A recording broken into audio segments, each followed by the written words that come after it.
Hey, this is former WWE superstar and ECW original, The Blue Meanie. And you're watching the Tell Us About Yourself show on Foxworthy 257. Now, if you're looking to watch a show about people who play the Super Show wrestling card and dice game, I highly recommend it. The Blue Meanie told you! The Blue Meanie sent you to watch Foxworthy 257, or else I'll come get you. My name is Brian Pillman Jr., and you are watching Tell Us About Yourself, only on Foxworthy 257 Twitch channel. Hi guys, I'm Session Martina, and you are watching Tell Us About Yourself on Foxworthy 257 on Twitch. I'm going to get some cans. Are you going to get cans and watch with me?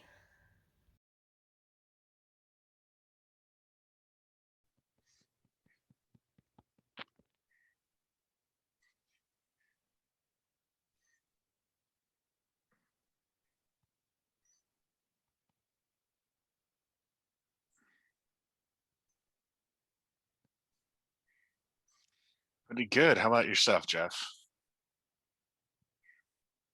Uh-oh. Yeah, that's why um, I am really starting to hate OBS and the fact that it keeps changing my microphone so that I don't get sound when I start. Anyway, as I was saying, I'm here with my guest host, Practicite, and the legendary Bob Dunn as our guest today. And well, they heard your answer to how you're doing, so we're gonna get into the first questions that always pop up, and it comes from Evil Ed, and it's cheese or pickle. Cheese or pickle? Yep. I'm not a big pickle guy, but I'm not against pickles. Okay. So I prefer them both fried if I can get them. But I'll take pickles. Pickles are fine. Okay. Yeah. I only the first time I had fried pickles was at WrestleMania, so it was not bad. Good fried pickles. They got to be the thin cut though. None of this wedges stuff. Oh yeah, no, don't no, give it me was like a long spear. Oh no, it was a slices. It was slices. Some people try to pass that off as a fried pickle. That does not work. No, but again, I would. Yeah. Jeremy's not a big fan of the pickle. Weirdly enough. Yeah. Weirdly enough. All right, and then the next Evil Edge question would be fox or sheep. Definitely fox. I mean, Polka and I have had our differences, so. Yeah, I mean, the last time you got to beat up the guy who's the #1 contender instead of him, so that's always good. Yeah. I beat Polka too, but This is the thing. Nobody knew about it because it happened offline, so it doesn't exist. When I beat him in the Tornado Tag Tournament in the semifinals, I mean, I got my chance to call him out. I called him out at Kalace's behest, and then nothing happened. Like nobody knew about it. There was no follow up.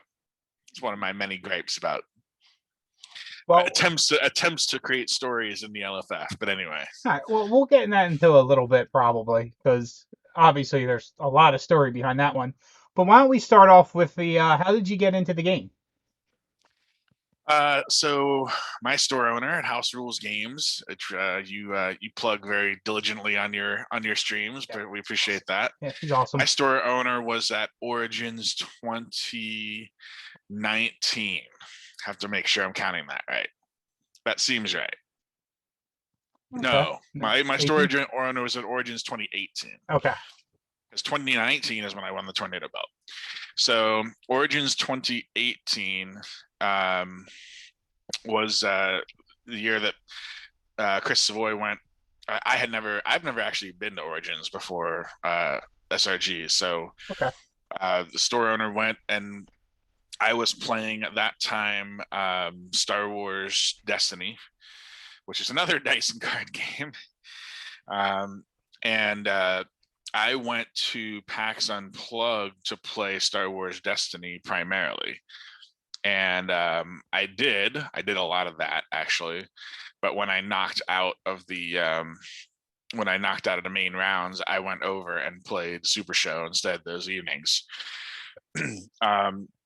So, I'd basically done the real simple learn to play stuff in the store, but I didn't really know what I was getting into too much until PAX Unplugged. And that would have been November of, I guess it's 2018. Yeah, it's been almost 3 years probably now. Yeah, that's crazy. The whole pandemic year really just threw things out of whack. Did. Definitely did. I bet you was Dragon Con 2019, so it had to be PAX Unplugged 2018. Yes, right. Dragon Con 19 was my first Dragon. I'd never been to Dragon Con. I'd never been to Origins. I'd never been to Gen Con. Like all these things that are now just like normal routine. Yeah, that sounds like fun. But didn't ever have a reason to really go and chase them. Like I was not a big Magic guy. Played a lot of alternate card games in my younger years. Like I played the Decipher Lord of the Rings card game, which I still think is one of the best ever created, and kind of am sad that engine died off when the license ran out. Decipher made so many good games that should have stuck around. For a classic company back in the day. Yeah, but I mean, House Rules Games is I gotta plug my store. It's Oh, yeah. it's still a great store. We still have a good local scene. We bring in 6 to 10 to 12 a week, depending on how everybody's feeling and who all's coming out. So we played. Sorry, Jeremy. Random even number. Yeah, somewhere in that neighborhood. But we played even all through the pandemic. I mean, we played in person except for the two worst months, right? Like right when it broke out in March and April, we didn't get together. But after that, of course, Florida being a little more risk taking than the other states, we got together with extra precautions, in place, and we continued to play for the majority of the last year, while a lot of people were not getting any in-person play. So that helped to keep the community together, and in a lot of ways it was nice to have something to do to get out of the house. Yeah, I can only imagine, because I think Pennsylvania is really only starting to lift the restrictions in this side in a couple days. So for in-store gaming and whatnot. Like, Yeah. July 1st is the target. So we still have it. I still have it. The last time, I mean, obviously I played at WrestleMania, but before then it would have been right before the pandemic. So yeah, it's going to be weird getting back to in-person playing. Weird but good. I mean, Yeah. everybody needs it. It's Yeah, it's a different beast. It's not the same game. I don't quite go to the Girthquake extreme of it's not the game if it's not in person. Yeah. But it is not the same game if it's not in person. Yeah. Well, we could talk about that if we want to. We could cover some other things. Yeah. Well, let's answer. Ken Fouché had a question for you about what September conventions will you be attending? I will be at Grand Con, and I apologize to our co-host because I know Dragon Con. I like a lot of things about Dragon Con. Official support would have been nice, but maybe next year. So I'm going to try out Dragon Con. And then I'm going to go to, I guess next after that would be Gen Con. And then I'm going to go to Origins. So I'm covering the three majors with a week off in between. 2 weeks before Grand Con, I expect to be at Pixel Palace, which is the first time I've actually officially said that. So it'll be a very busy. I just told my wife last night, starting in the middle of August, every other weekend, I expect to be away. Here are the trips. Would you like to go with me? Living up to the road warrior that you are. Like, because when I first came in the game, obviously it was after PAX Unplugged 2019. Like, Bob Dunn was the legendary road warrior, because every event that happened, like all across this country, Bob Dunn was there and doing well. So it's good to see that going forward as well. I'm trying to keep that alive. Yeah. Because I work from home, it's like I relish the opportunities to get out of the house. Yeah. Makes sense. So it's when my work asks me to travel, I don't usually complain too much, and then if there's ever possible, I turn that into a trip to somewhere else to play SRG for the weekend. Nah, I mean, hey, nothing wrong with that. Get paid to travel and get some fun out of it. It's a lot better than what other people do on their business trips. So Yeah, yeah. This is like the new era, just like the Austin Creed wrestling era, right? They play yeah, video games instead of getting drunk now. yeah, yeah, Yeah, I yeah. I turned my business trips into card gaming trips. Which is solid.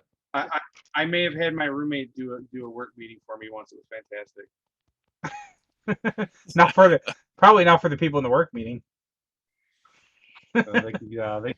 They thought it was hilarious. Oh, As long good. as they know you, they probably thought it was really funny.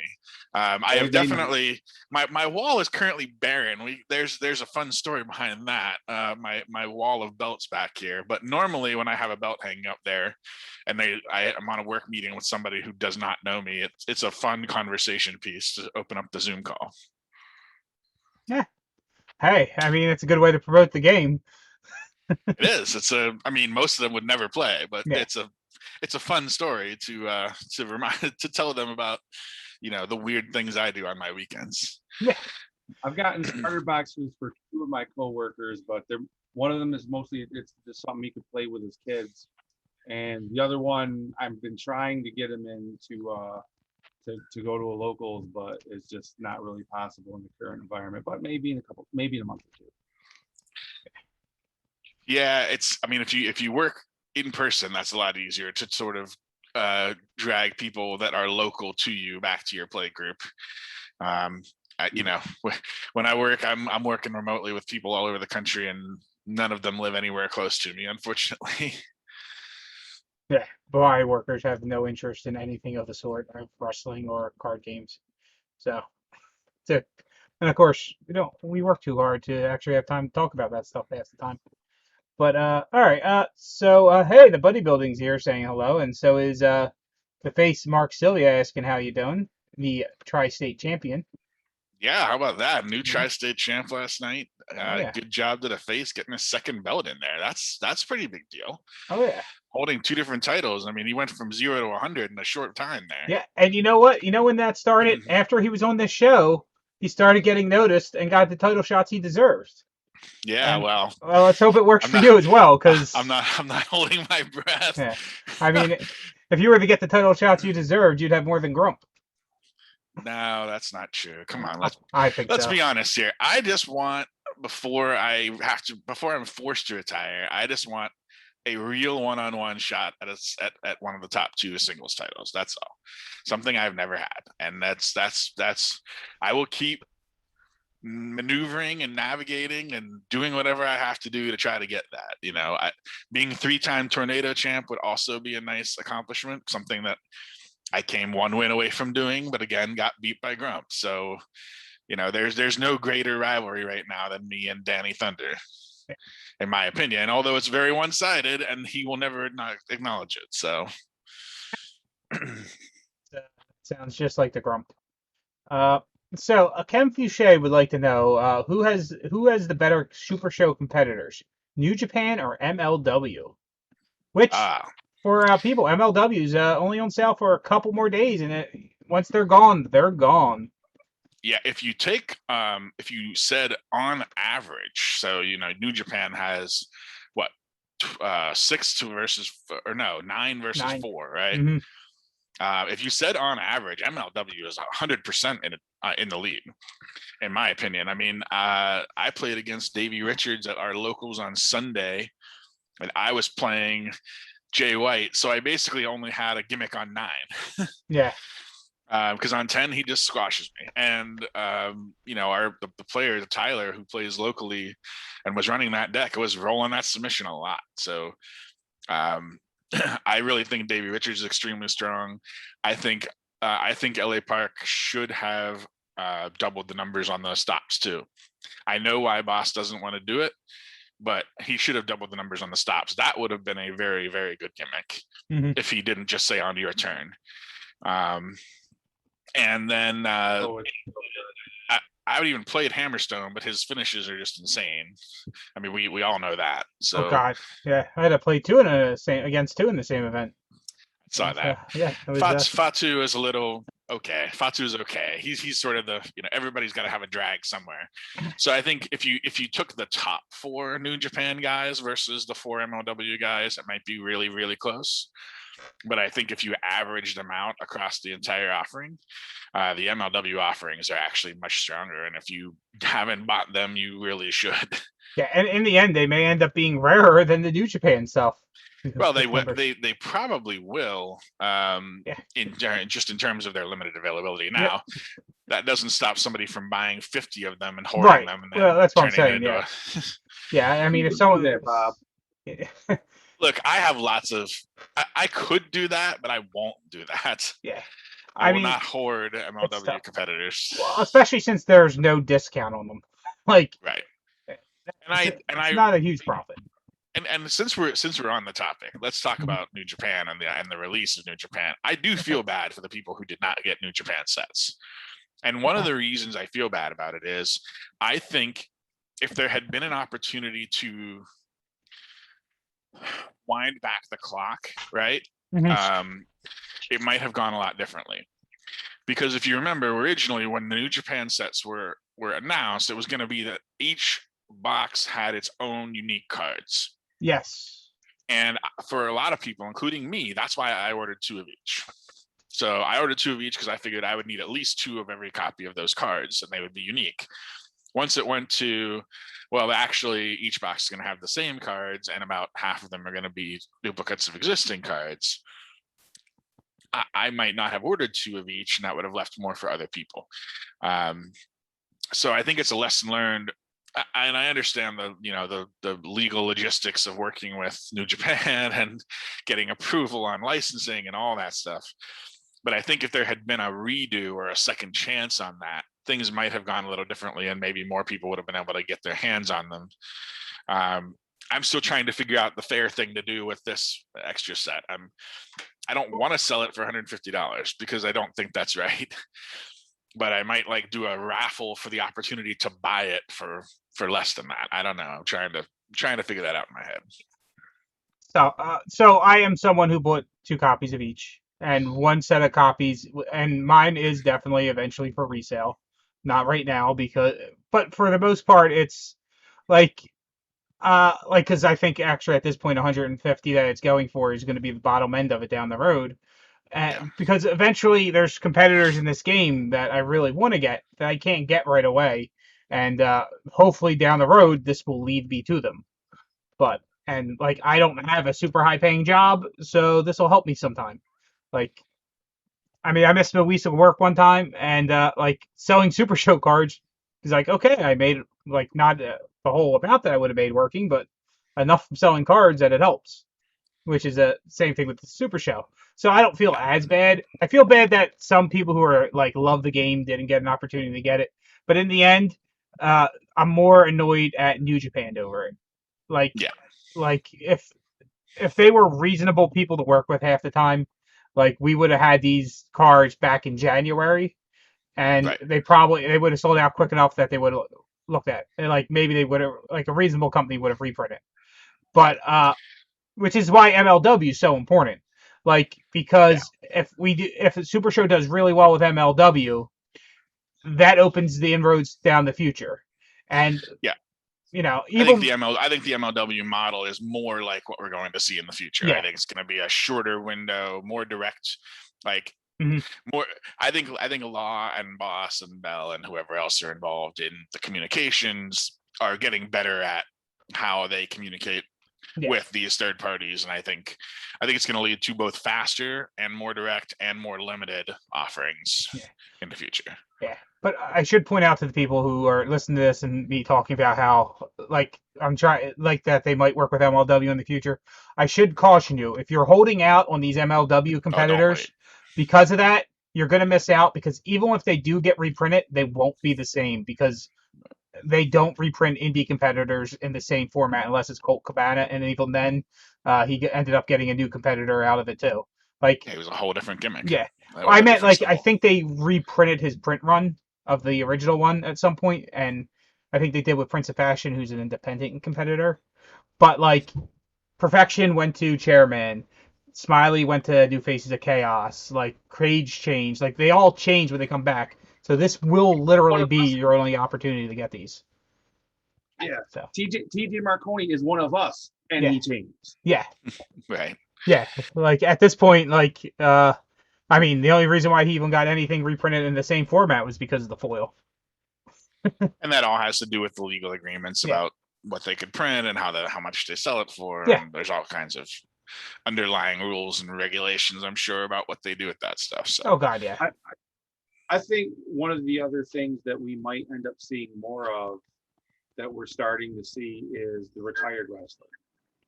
So we've got Raven coming up. Hopefully. We had to deal with New Jack right before he passed away. Sabu was not too awful long ago. We'll probably see a little bit more stuff like Hurricane. I think that's something that's going to be more available to the company at any given time. Although I think they'll be pretty judicious on who they want to Yeah. actually add. I mean, yeah, definitely they need to. There's obviously a lot of up and comers that generally bring a lot of faces to wrestling. Like, let's look at it this way. Kenny Omega is huge, but when they first signed him, he was great. But it was Kenny Omega. He was a wrestler in Japan for the most part. Like, the American audiences weren't big, but him coming to AEW and whatnot and helping create that and Ring of Honor and all that, like, just propelled that star power, and that did a lot too. So getting them early and then before they go on the big things is also really cool. And then, Well, I'll offer a counter argument to that. We had a Sure. guy at Locals this month actually, who we demoed him using Hold the Line Harry's demo set, which is all Kenny Omega, Johnny Gargano, real wrestlers. Because he yeah, figures that's what get him. feel bad. He got super interested. He loves these guys. He's like, how do I get them? Brick wall. Yep. yeah, Yeah, So I would not recommend people use the indie competitors that are hard to get as demo. Like, I'm not gonna demo a game using Trent Yeah. for someone because, like, you're just out of luck, man. You're just out of luck. It doesn't matter even if you have money on Trent at this point. Like, Trent's not moving. Like, yeah. I'm still looking for a Trent a year and a half later. yep, yeah. So it's one of those things where, like, I mean, it took me a long time to get mine. It's like there's just some competitors that don't move. Like AJ Styles moves more often than Trent does, even though Trent's cheaper, because the people who went and got Trent wanted Trent. Like, and I think he's better than Styles. I think his gimmick's better, but so it's weird. But we're talking about real professional wrestlers, so why don't we go into what was Canoli's favorite questions? Who's your favorite 3 male wrestlers and favorite 3 female wrestlers? All right. So, in general, like my wrestling introduction was the early 90s. Okay. I didn't really watch it too much before those days.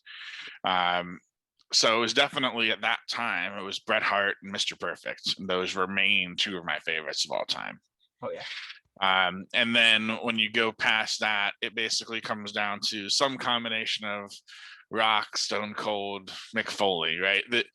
What I loved about the Attitude Era was not the DX side, the edgy side. It was the comedy that Rock and Foley did when they were in Rock and Jock Connection, or the Rock and Sock Connection, rather. Sorry, and it was like those were the great days of wrestling, and then so for me, it's always going to be that kind of an era. Yeah. And what about on the ladies' side? On the ladies' side, I mean, honestly, the best days of women's wrestling are probably now. Trish and Lita deserve a lot of credit for what they did to help build that in a difficult time when the expectations weren't that you could wrestle well. So I like Trish, but the best women's wrestlers exist today. And it's probably really just, in my opinion, it's some combination of Bayley, Sasha, and I actually like Becky Lynch over Charlotte in a lot of ways. So, Okay. Yeah. So I think right now, if you took Bailey's character right now and actually put as many eyes on it as there were in the late or early 2000s, the Rock and Sock yeah, era, that's 7 million a week on Raw. right? When Raw was actually drawing numbers. Yeah. Could you imagine how much heat Bailey would have right now and how over it would be when she gets beat up? But now it's like nobody really cares about her getting beat by Bianca Belair, and it's just it's pretty disappointing. I think the way that WWE has gone with this attitude that they don't care how many people are watching anymore. Yeah, they just care about how much money's coming in from their contracts. And to be fair, live TV has died for most shows. Overall, it has trended downward, but not as far as the WWE fell. But they hit their sharp drop during when they went from the whole Get the F Out era, when they went from being Attitude and Ruthless Aggression to PG and G prominent, because they lost a lot of the people. They underestimated the amount of adults that watch the show. Children buy merch. They buy merch for children a lot, but the adults are the people that watched, and they lost that. They lost that with the edgy, because the edginess is what kept teenagers in it too. Because they want to watch to see that Steve edginess. Austin's, Yeah. Look at the numbers. Look at when the ratings dropped. It was Steve Austin's heel turn. Yeah. So, Yep. we have a question in the chat from Generally Wong. He would like to know, if you book the next SRG pay-per-view, what would be your title matches? Oh man. Well, I mean, John's defended against a lot of people. Is there a pillar of the game he hasn't defended against at this point? Are you pointing at you? No, you. No, I heard the screen. You're that direction on the. Right. Wrong direction. Yeah. Well, in the Zoom, but I'm, on the stream, you're in that direction. Yeah, I'd love a shot at. A shot at P, but realistically, I'm not there. I understand that. There's people who are going to be ahead of that. So I guess if it was me, I would book Grump versus P2 just to get that out of the way and make him use up that assignment from the Faction Wars wins. He's got like 73 title shots. I actually think that Peppy and I would have been a good match, but that's obviously not going to happen. There's history there with the way that the think tank dissolution happened. So I think Josh and I would have had a good match there, but Peppy versus Jacob Maynard, I'm sure will be fine. Tag team wise, I think Girthquake should have been forced to play. should have been forced to play and given a tag team title shot at some point. I know they don't want to play online. I know they don't think that the LFF titles matter, but they are a pillar of the community that should have been welcomed back and given a title shot, or at least put into an eliminator of some kind. And then, geez, I don't know. You got to go 100 ways down the list, I guess, right? For the U.S. title, there's so many titles now.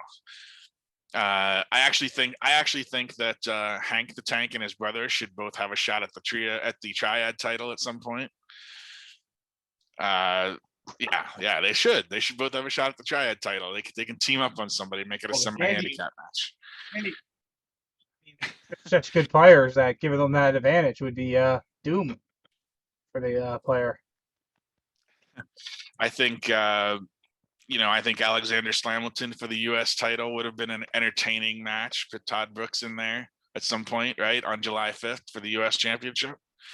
Yeah. How can you pass that up? For hardcore, somebody's got to tell me they're playing New Jack, and I got to see a New Jack go for the hardcore champ. I don't care what person is playing the deck. I just got to see somebody playing New Jack. Okay. And make a deck that works and play that for the hardcore title. Matt Haas, done. He wouldn't surprise me at all if he could pull that off. Yeah, I don't know. He might be a little scared of New Jack, even as a card. Who knows at this point? Well, it's not like he's going to come back and get him. I mean, you say that, but if there's anyone who could come back from the dead to get someone, It's New Jack. It is. That's true. If there was one person that would do it, it would be him. Yeah.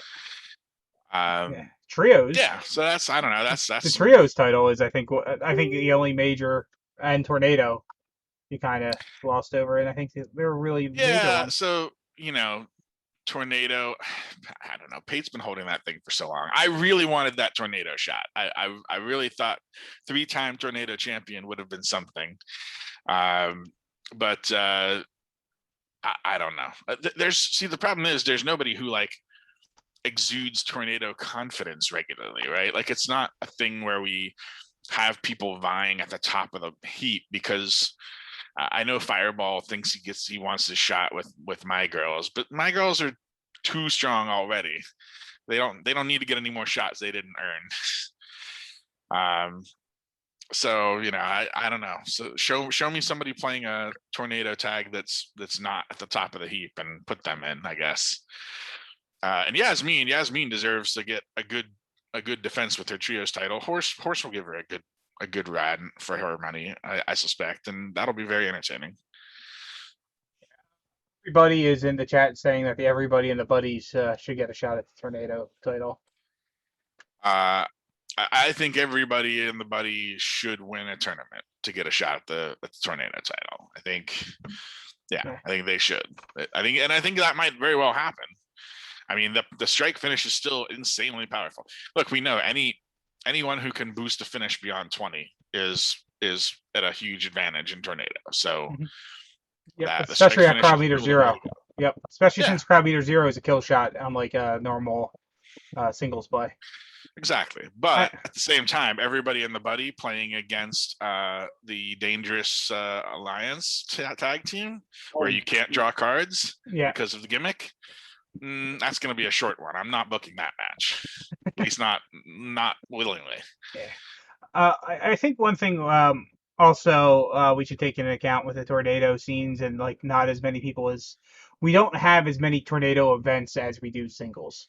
Like if like we have what 2 to 3 to 4 events a week for singles generally. Sometimes one of them will be trios or Tornado.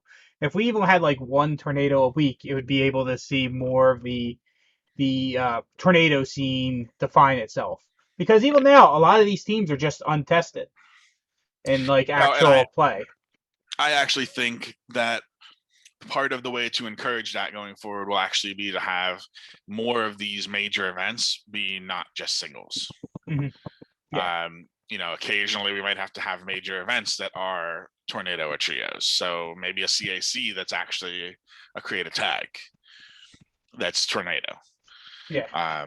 And you might also need to take a look at locals in that case. If there's no national play Tornado, who's getting it done in locals? Well, right now, where is locals happening at all? Right. I mean, it's happening in Atlanta. It's happening here. Rust Belt. There's locals in Rust Belt, but they don't really play tournament. They seem to play singles most Monday nights, from what I can tell. And then it's happening in Columbus, and I don't really have a feel for what they're doing, but it's probably mostly singles. So yeah, it's hard. It's hard to have this many divisions and have a good feel for who's really at the top of them. Yeah. At all times. And this goes back to like one of my biggest annoyances, which is, so what do? We have single elimination tournaments, and then that's the proxy for determining the person who should get the shot. And I remember back in the day, and I know my promo was about this last week, but this is me speaking personally. I remember the day where the GM said, we won't always base it on tournament wins. And, it can't be, because there's so much that goes into winning 8 games in a row. Like, you have to have the right matchups. You have to have the right dice rolls 8 times in a row, or whatever it is, to get through that gauntlet. You can't have one bad pairing. You can't have somebody roll a 20 on you on crowd meter 0 like I did, and then it's just over. Mm-hmm. It's just too much that goes into that to say that all of the title shots are going to be dependent on the results of individual single elimination tournaments. Yeah. And like the interesting thing is, the biggest Tornado testing and like play is the online league. But the online league, by Calais Them's one, has no impact whatsoever on the LFF title scene. So you basically, at that point, in like tornadoes and trios, have eliminated the biggest group of people who are doing it weekly and actually playing different combinations and stuff from I mean, like I consideration. won back to back with the same team in online tornado league, and then I went to what was it, round of 16. I just got eliminated on Saturday. Yeah. So or Sunday. So I have a pretty good tornado track record. I was the first official tornado champion. I still feel like I want to get that back one more time. In the ideal world, I would actually win it the third time with a third different team, because I think that would be the most fitting. So we'll see. We'll see how that goes. First LFF title match I ever saw. Rain defending against Thomas Gordon. Yeah, that was a thing. that was definitely a thing at Dragon Con. It was a very loud thing. Yes. Oh, I mean, well, and then you were there. Let's So skip over that one. Speaking of memorable events, I keep fighting with my background here, but let's talk about what's in the background of my video right now. Yes. Sunshine Smackdown. The first Sunshine Smackdown. What are your memories of that day? We got Bob over here. I can't. Yeah, it's inverted, right? Yeah, it's all. That was a great day. I mean, that was a lot of fun. It was a stretch for our store to try to host that. It was sort of our opportunity to establish ourselves on the national scene and try to draw people in from all over. We were very happy to be able to do that. I was able to help organize a lot of that. That I wish that day had gone a little smoother in terms of the ending of that tournament, because that, in my opinion, that was when I was playing my best. That was absolutely my peak. I was pretty much running people over with Grump that day, and I had the undefeated record going into the top cut and everything else. So that was a really good day for the store. It was really good for everybody to come in locally. Doing Sunshine Smackdown 2 virtually was fun, but definitely didn't feel the same. So I can tell you now that we are beginning the process already of preparing for. I can't tell if I'm cutting off or if Jeremy is, but we're beginning the process now of preparing for February 2022. So no date to announce officially yet, but we are heavily looking at the possibility that this time it might actually be in a hotel, in a ballroom where we would have unlimited space. There'll be no caps. It would just be, there probably would be some kind of an offering to stay in the hotel for a group rate if you wanted to, which I think is usually pretty cool for everybody. And we are strongly hoping that when the snow is falling elsewhere, February of next year, we will be able to host Sunshine Smackdown 3 in person.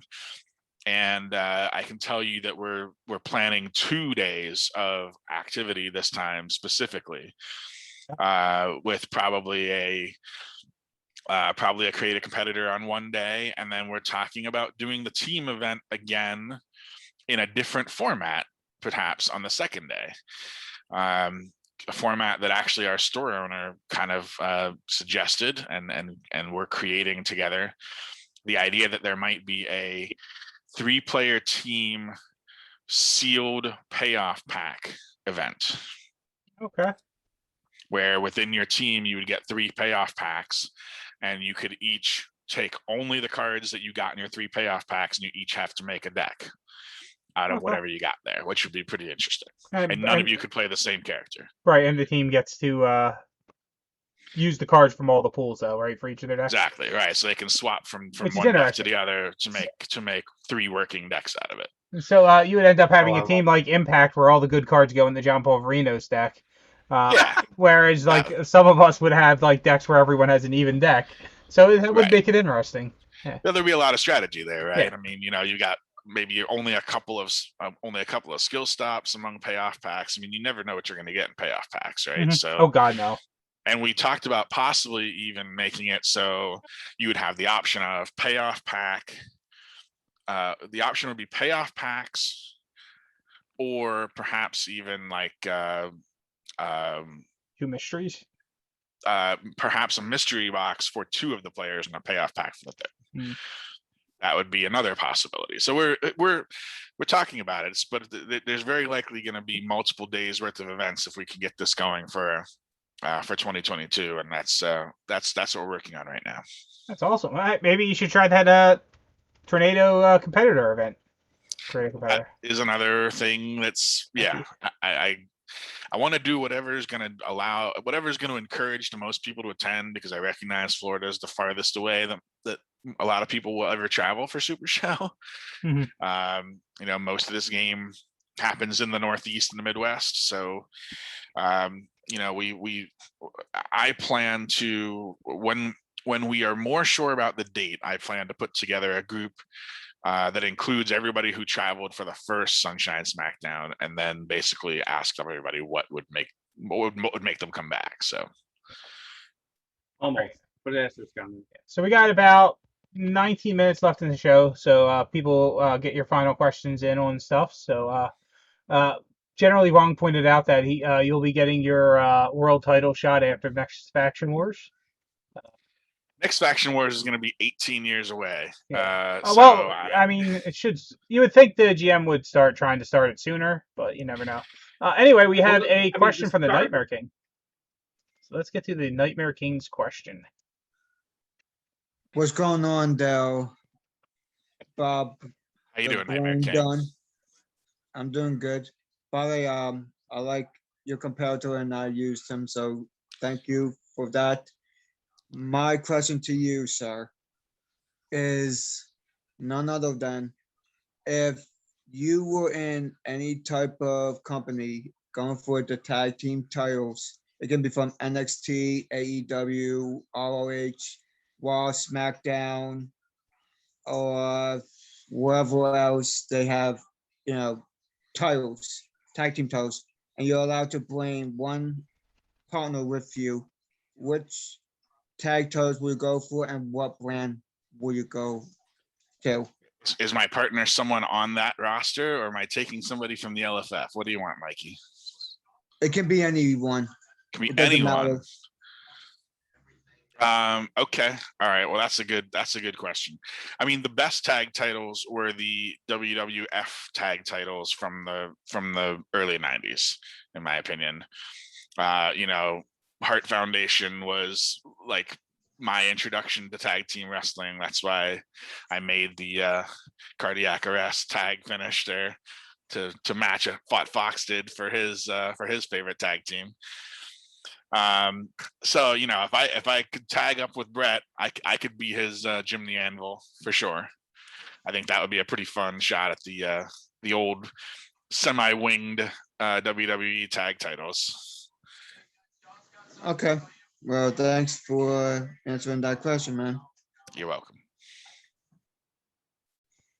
With those tag team finishers, when I was creating mine, I never actually thought of it being used in regular tag teams.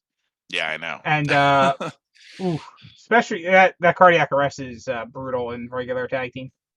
Cardiac arrest is real good. Got my roommate a card. Yeah, and I'm gonna try to set up my Jay White tag deck to use that as well. I think it's actually gonna be pretty good. Yeah, I mean, -4s to breakout rolls in regular tag team is brutal, extremely brutal. Yep. So since we're talking about creating content, I have another question for you, Bob. Sure. You're one of the people. You've got a lot of competitors in the community. And Do you cards. have anything else? Do you have anything else in the pipeline? I do actually have 2 characters in the pipeline. One that everybody probably knows about. Well, I mean, maybe everybody knows about both of them. I mean, the one for the Ring of Fire deck. I'm just excited about that. That's a personal project for me. That's modeled after my great grandfather, who was a steel worker in Pittsburgh, well, McKeesport, Pennsylvania, near Pittsburgh. Okay. And so Amos the Ironworker will be debuting along with whenever the Ring of Fire deck comes out, which I think probably is going to be soon. I haven't asked the boss recently, but seems like we're due for that to be right before the next convention season, somewhere in here.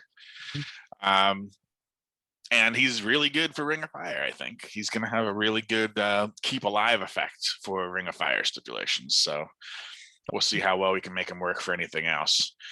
And then what I will consider to be my last singles competitor that I'm creating for myself will actually be Copycat or a Cosplay Queen. We're not sure what the final name is going to be, I think, until it actually gets printed. But I've had this idea in my head for a while of the cosplaying fan who joins the LFF and then copies everybody else's moves. So Cosplay Queen should be coming out, and she'll be paying homage to some of the top finishes in SRG history. And then the nice thing about that, in my opinion, is it leaves it open to the fact that I could create more copycat finishes in the future that, because all it's got to do is model somebody else's finish and look cool. So is one of the finishes going to be a snap? Because, No, there will not be a snap. There will, however, be a version of the snake bite. Okay. But more like the Santino Morella, put it over the shoulder and snap and strike kind of snake bite. Okay. Put the sock on. So I'm looking forward to that. I actually think Copycat, if she survives playtesting, could be a very interesting effect.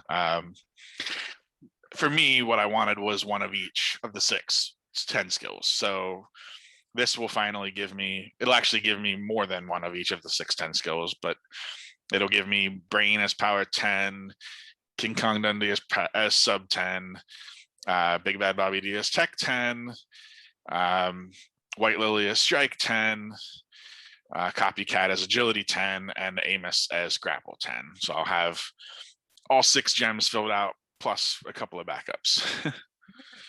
And then that's 8 singles that I've created, just like acknowledged as my own. Yeah. And that does not count all the characters that I've created by any stretch. Oh God, no. You helped create a lot of the great characters in this game. So that's an interesting topic. All the characters that represent you specifically. So do you think of it like a Mick Foley deal where you're the same person and you've just got multiple gimmicks, or are these different points of your career, or are they just alternate timeline Bob Dunns? I specifically put the Brain logo on all 3 characters that represent me because I wanted it to be clear that they are the same person. I'm not that interesting. I'm a pretty boring person overall, but I have done some fairly interesting things in my life. So I kind of wanted characters to represent different phases of my history. King Kong Dundee is the earliest version of that, technically. That's from when I was refereeing roller derby. So my wife played and I refereed both in Pittsburgh and in Miami when we moved down to Miami for a little bit. So that's one version of me. And then Brain is sort of the alternate future that wrestles of me, and Big Bad Bobby D is probably more like who I am right now. So yeah, those are all the same person in different stages of their life, I think. And then, of course, all the other characters, other than Velvet Assassin, who is based on my wife, who played Derby. But all the other characters are made up. They've got their lore and history for a variety of reasons. Jake Hill's based on the actual literary character and the character from League of Extraordinary Gentlemen, which is what led to the League of Extraordinary Grapplers. White Lily is the homage to Kill Bill, which is one of my all-time favorite characters and stories. I already talked about Copycat and Amos, of course, their importance. So for the characters I've created, I wanted them all to have a purpose, and at this point, anything else I create will be handed off to somebody else to make what they want. I know some people who have, especially even in our local group, who have some good ideas and just don't have the ability to make those happen right now. So certainly I would love to win a CAC again and hand one off to one of them, which would be part of the plan. CAC wins and helping other. So you helped made and competitors for a lot of other people. Which one are you the most proud of that you had a hand in? Well, which is hard because it's like kind of choosing children. I don't even know that everybody who I've helped make a competitor for knows that that's happened. Yeah, I would say that at least a few of them maybe sort of know, but don't really. That's very interesting. Yeah. You ready to out them? I can out them. Sure. Whatever. It's. I mean, you should get recognition for them. I don't. In my opinion, I didn't do it. I didn't do it for the Oh recognition. no! Oh God, no. Otherwise, they would know already. Right. Your current Triad champion, Dizzy Derailed, was a card that was made because I funded that. Okay. I funded the big guy, who, of course, is everybody's favorite friend in the LFF. Okay. I funded and worked with the boss to create Bobby Ohio, who's now I'm regretting because he keeps beating me in locals. Robert, after winning last night, to be fair, spot and winning that was also one of those creations that inspired a lot of us to say, like, "Oh, Bobby, it was awesome. Let's start getting him keyword cards now." Yeah. Everybody ran to the keywords. Come on now. What's that? Everybody knows. Bobby got to eat. Yeah. Everybody knows the story behind Mallory, I think. Oh, maybe everybody doesn't know the whole story behind Mallory. Oh, I'm sure they don't know the whole story. If you want to correct them on that, if we want to straighten that out, that perfect time for it. Mallory was having a great day. That was Sunshine SmackDown 1. I mean, she ran through everybody but me. She lost to me in the last round of singles, right? So we were basically, it was either going to be her or me that went undefeated. I ended up beating her out in the top round. Before Top Cut, before anything about Triad matches or anything else that had been talked about, I'd already gone and talked to the Overbees and told them that I was going to put her in the game. Because the next day was the Kickstarter, and I was going to put her in the game with my Kickstarter buy, even if I didn't win the CAC. So, everybody can think whatever they want about that whole thing, but she was getting made whether anything happened in the finals or not. And, when it came down to a triad match where it was either going to be her or Eto or me moving on, I took advantage of what I thought was a cool heel move at the time. Everybody started creating death threats for it, and that's how we got everybody, which is now everybody and a buddy. Yeah, which is the far worst penalty we had was the creation of everybody. I think, even though to be fair, everybody hasn't won any major events, but like what other people don't understand is that Mallory, first off, more so than anything, needs to be treated like an adult in this game because she's better than the majority of the adults in this game. She's the most mature person here. Yeah, in many cases too. Yeah, and so there's that, and also she understood that's part of the game better than a lot of these people also in this game who don't seem to understand that like that's what happens in triad matches. People team up. So this picture behind me, this Okay. is what made me about that night. So we all go to the after party. Everyone's having a great time, including Mallory, who allegedly got screwed and is supposedly devastated, except Bob. Because here's Bob on his phone. He spent the entire after party just despairing and looking at all the messages that knuckleheads were sending him because they were mad at him, if for real, for something that was completely pointless. Yeah. He It couldn't all worked enjoy out. himself. It all worked out Yeah, okay. It was No, just but it's still, it was a weird day. It was a weird day. Yeah, it was a very weird day. Yeah. And then I mean, I still went on to win. I still went on after that to win PAX South. Or no, I won PAX South to a month earlier. That's right. PAX South was January, because that was, like I said, that was sort of, in my opinion, my peak singles play. Yeah. When I beat Texas Bob and Loudmouth in the triad at the PAX South Heavyweight Championship. Yeah.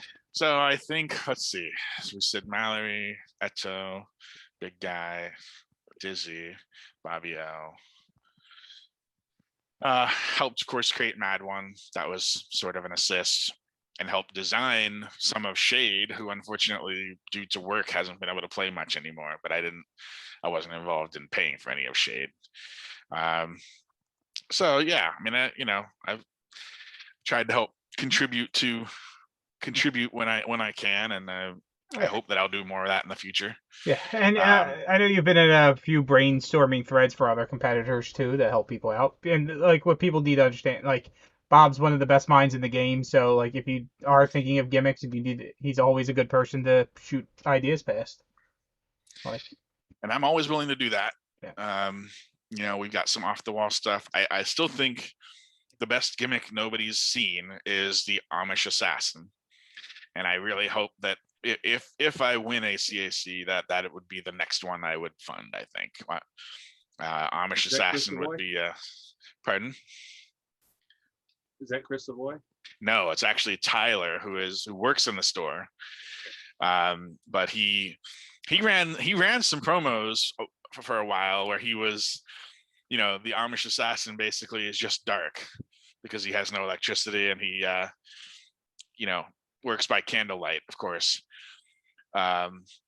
His idea is that his character would only be in black and white because he wouldn't allow color. It's a probably one of the best gimmicks that's nobody's seen, and he would really run with it, and I hope that'll be the next one that comes out of the Florida Play Group, if we can make that happen. Shades of Roadkill from ECW in a way. Yeah, a little bit like that. Yeah. Shades. All right, so we have 3 minutes left in the show. Christy started a thing on our show where at the end, the guests get to ask questions of the host. So, do you have a question for Jeremy? Do I have a question? I think that Jeremy is underappreciated for his contributions as Uberstar. It's just we're going to be out of character here. What? No, that's completely different people. Completely different people. Even out of character, completely different. Right. Yeah. I've seen them both in the same, Jeremy and Uberstar in the Zoom room at the same time before. Yeah, I have too. Yeah. I have too.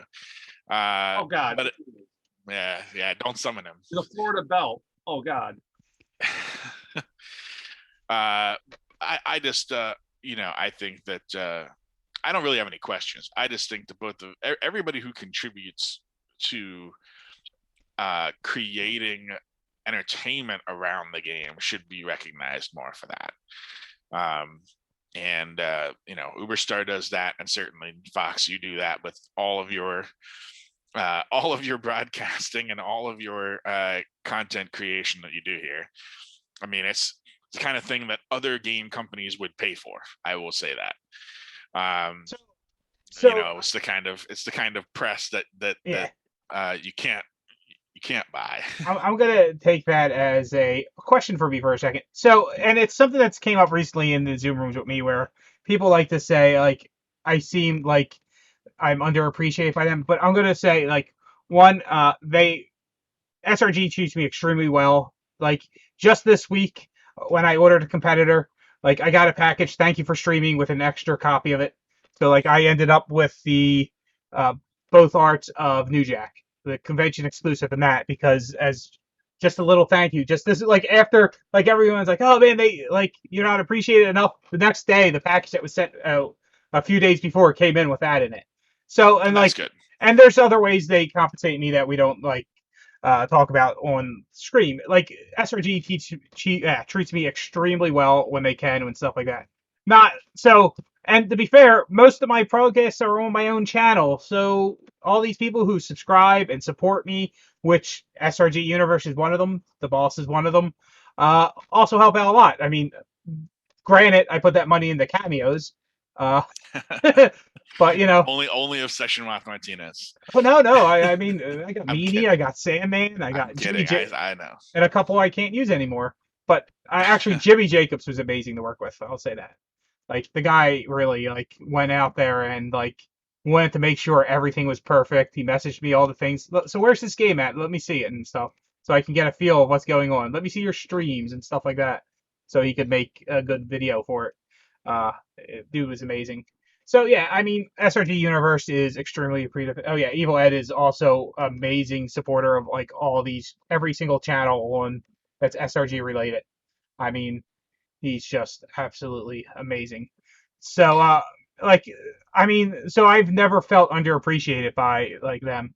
So like when I hear people say that, it's like, wait, what? It's one of those weird We things, but it's because it's not it's all quiet. It's visible. quiet, Yeah, right? Yeah. So we yeah, appreciate you, and yeah, that we just need to make visible. That's all. yeah, We appreciate what you do, and yeah. as long as the Yeah, I'm not company, going to be one of those people that like help out stream and they like open packages every week. Like, look what I got this week. I'm just not that guy in yeah, general. Like, I opened New Japan on stream just because like I figured it'd be helpful to people, so they can see it on stream and get some of my candid thoughts on some of that stuff, like those 13, 14, and 15s. But but right. Yeah, yeah. I busted those out at the house. I didn't read them. I thought they were stop any's. That was hilarious. That was really funny. But the true underappreciation of Jeff Fox is that people think that either Hold the Line Harry or Cannoli is the leader of the line. Right. Fox is the true leader of the line. I We say that know He doesn't myself. like But, it you know, when we. I didn't say that. I didn't say that. He didn't like it when people say that. sure, sure. I mean, so, yeah, yeah. I mean, the biggest mistake the line ever made was listening to Chibi's advice on what to name the faction. Uh, and I'm gonna say one thing because people like so the jokes about it are fine, but one thing I've always found weird about this game is that factions have leaders because we're groups of friends. Like, why would we have a leader? Like, the idea that like is so weird to me. Like, it's so alien. Like, but we're friends. Why would we put one friend above all of us to tell? Like, what the fuck? In real terms, you would call that person a mouthpiece, right? Almost Yeah, every faction has someone who speaks more than everybody else. sure. Yeah, You should call them maybe the mouthpiece instead of the leader. yeah. It's just, I mean, like, and let's be fair. There are definitely factions that definitely have leaders. Well, Which again is yes. just a weird thing to be in this game. And then we make fun of them too. But yeah, the leader idea is so weird a lot of times in this game because it's like, really, do you really think there's one? Okay, for most of these factions, do you really think there's one person telling everyone what to do? No, come on, people are a bunch of friends. We're all hanging out and having fun. That's like what makes this game great. Like the idea that like anyone's actually in charge of other ones is in most cases insane. Right. All right, folks. So we're a little bit after, and I, as people saw, have to get set up for the dojo. So we will be calling it Oh, I there. can't wait. And like I can't wait. honestly, this is an absolutely great episode. We could probably do a whole another hour or two just on thoughts of characters in the game and SRG. But We'll so bring on Dundee next time. yeah. So at some point, yeah, we'll definitely need to get you back into this game, man, on the show. So and hopefully that by that point you'll have one of those titles you deserve. because you I do definitely have the deserve it. Florida. I do have the Florida title, despite it not being on the wall, because the champion failed to bring it to his defense, and all I have is the card instead Oh of the man, physical title. yeah. But And yeah, I gotta get an LFF title back. and people should also thank you for the Deep South title, because that is a title you created, and it is literally the best regional championship in the LFF. And with that, I'm gonna go off the air. Later, Get everyone. you to the airport.